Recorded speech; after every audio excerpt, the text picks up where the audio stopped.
Hai guys, ketemu lagi dengan saya Astuti di series yang sama yaitu Pernak-Pernik Waris. Hari ini kita mau bahas tentang biaya susut waris. Kabarnya nih biaya susut waris di Indonesia itu mahal. Ya. So apa aja sih biayanya? Nah, kita bincang-bincang lagi dengan Pak Juwono. Pak Juwono, biaya susut waris di Indonesia itu apa aja toh Pak? Karena orang bilang ada yang bilang nggak ada, nol, ada yang bilang mahal. Nah, yang benar yang mana nih? Baik, Pak Astuti. Sebenarnya pajak waris di Indonesia itu nol. Jadi artinya karena pemerintah itu tidak mampu melindungi istilahnya atau menghidupi yatim piatu, padahal itu diamanatkan di undang-undang ya, Undang-Undang Dasar 45 bahkan. Maka pemerintah mensubsidi dari segi pajak. Jadi kita menganut dengan pajak yang sama dengan Singapura, dengan 15 negara anggota OECD lainnya, bahwa pajak waris kita itu nol. Syaratnya tentu ada, yaitu tercatat hartanya di SPT orang tua, ya, atau tergantung lagi jenis barang yang diwariskan. Jadi ada biaya-biaya yang membuat susut, istilahnya nilai uangnya atau nilai hartanya yang perlu kita waspadai apa saja. Nah, ini yang kita perlu lihat ya. Ada 3 jenis harta yang saya kelompokkan dalam kelompok besar ya, yang bisa diwariskan. Kalau bentuknya itu paper asset, namanya paper ya, semua bentuknya kertas. Contohnya rekening bank, itu kan kertas ya dapatnya ya. Laporannya ORI, saham juga rekening yang terdaftar di Custodian Central Efek Indonesia, reksadana yang ada di manajer investasi, asuransi, bentuknya polis, itu paper semua ya. Semua paper aset itu pajaknya nol, dan biayanya nyaris juga tidak ada. Nggak ada keluar biaya apapun tuh. Paper aset itu nol, jadi pajaknya nol, terus ngurusnya juga nol, nyaris istilahnya nyaris nggak ada Hmm. biaya ya, nggak ada biaya ya, seperti itu. Paling biaya fotokopi surat-suratnya begitu aja. Oke, golongan kedua itu yang harus diperhatikan, ini susutnya lumayan banyak, yaitu kalau bentuk real asset.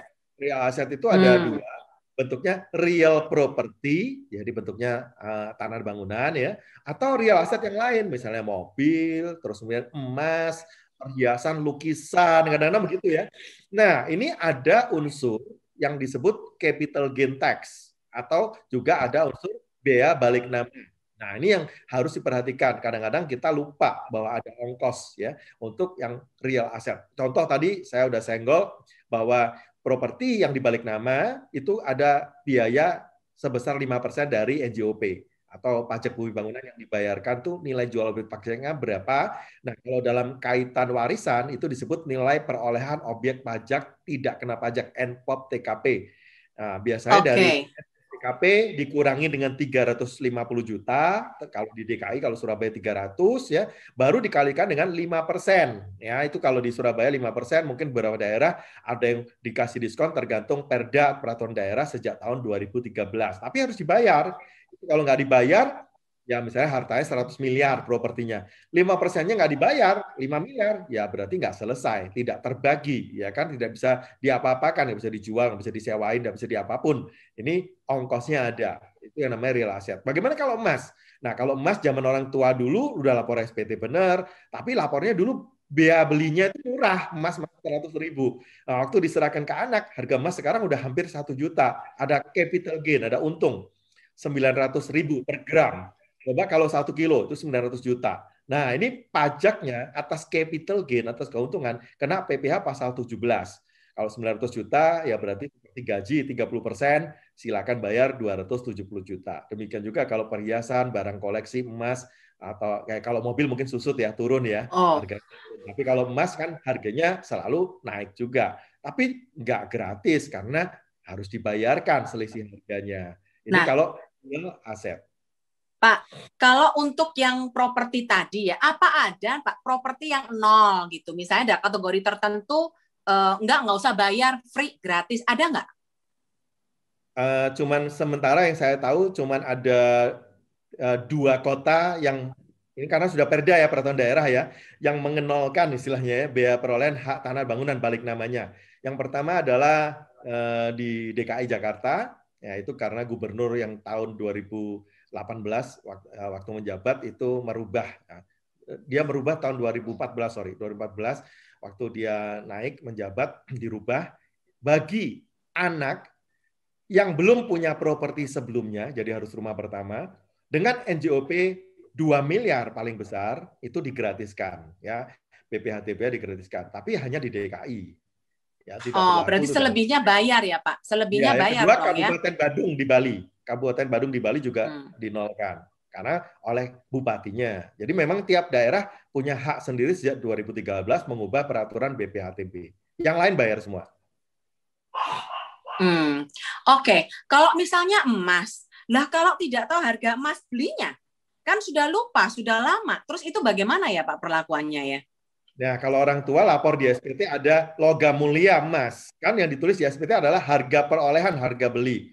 Nah, kalau harga beli yang diakui orang tuanya 100.000, waktu diwariskan ke anak harga hari ini, ya, diakui oleh anak penerimanya 1 juta per gram. Nah, itu kan kelihatan kenaikannya harganya. Kecuali ya orang tuanya itu nggak lapor emasnya. Nah, kalau nggak lapor emasnya, anaknya terima ini dilaporkan tidak. Ini problem kan? Kalau nggak dilaporkan berarti kan ya memang bisa dihabiskan kan, artinya ya buat jalan-jalan, buat beli tas yang nggak kelihatan lah ya. Tapi kalau buat beli mobil, buat beli rumah yang bersurat, dari mana? Dari jual emas dari orang tua. Nah itu problem pasti. Karena akan ditanya, pendapatan Anda dari mana? Lah orang tua SPT nggak ada emas. Wah dia lebih celaka lagi. Kalau tadi dari capital gains, berarti kan dari 900 juta ya, karena keuntungan 100.000 menjadi 1 juta adalah 900.000 kali 1 kilo 900 juta. Kalau orang tua SPT nggak sebut ada emas, tiba-tiba anaknya punya emas, malah dari 1 miliar, Bu. Karena harganya untuk Oh, juta per gram, ya. Habis orang tuanya nggak punya emas, kok anaknya bisa terima emas? Jangan-jangan ini emas dari langit, nih hadiah. Nah, itu pajaknya lebih, ya, pajak pendapatan pasal 17 murni, 100% malah kena. Bukan dari capital gain saja. wow, luar biasa ya. Ternyata banyak sekali biaya susut waris yang harus kita perhatikan.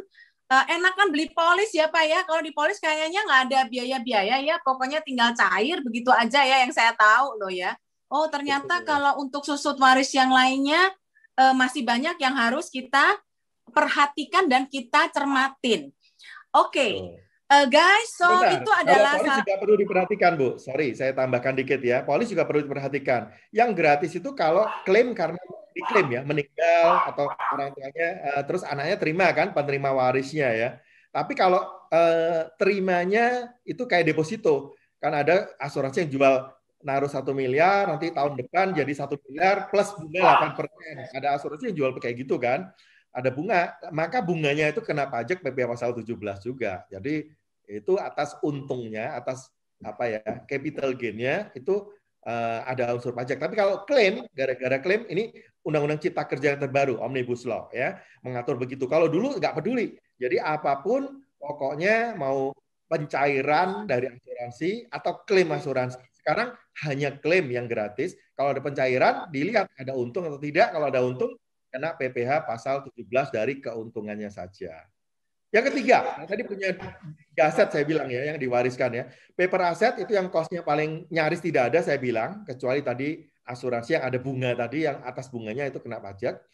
Yang kedua, real asset, tadi ya bicara real asset, properti atau emas atau lukisan, barang koleksi, ya Gucci, antik dan seterusnya. Kalau makin orang nggak ada, lukisan itu makin mahal kan. Yang ketiga, bisnis. Ini paling sering nih, orang tua mewariskan bisnis buat anak, legacy bisnis. Perhatikan, orang tua mewariskan bisnis buat anak, ada satu poin yang perlu diperhatikan betul-betul nih ya, yang kadang-kadang kita lupa.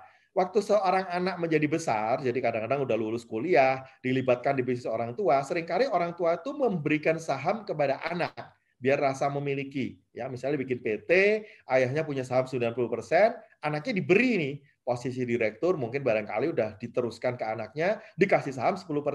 Nah, jika anak punya saham di PT yang sama dengan orang tua, maka ada peraturan yang menuliskan demikian ya. Ini pasal PPh pasal 17 lagi, bahwa keuntungan karena pengalian harta berupa hibah saham atau waris saham ya dari PT tadi kepada apa? Keluarga ya istilahnya ya. Ada hubungan keluarga itu ada hubungan kerja, hubungan usaha, hubungan kepemilikan di perusahaan yang sama, maka ada keuntungan. Jadi mirip lagi keuntungannya ya.